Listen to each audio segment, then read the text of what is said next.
ناظرین، میں ہوں آپ کا میزبان تنویر عباس غدیری۔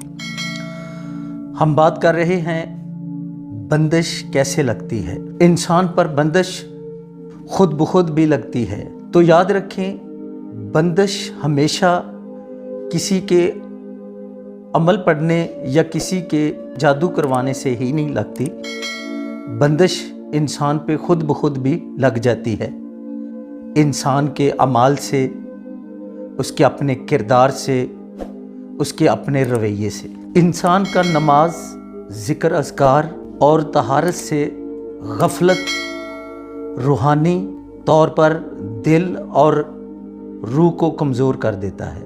ناپاک حالت میں چلنا، کھانا پینا، ناپاک حالت میں سونا بندش کا سبب بنتا ہے۔ عمل پڑھنے کے عادی بن جانا، اس کا فائدہ ہو یا نہ ہو، ایک عمل کے بعد دوسرا عمل پڑھنا، پھر تیسرا عمل پڑھنا، بے جا تعویذات کا استعمال انسان پر بندش کا سبب بنتا ہے۔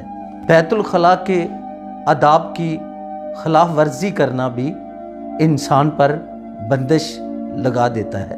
زیادہ دیر تک رہنا انسان کی روحانیت کو کمزور کرتا ہے، کیونکہ بیت الخلاء میں ذکر اذکار کرنا، تلاوت کرنا منع ہے۔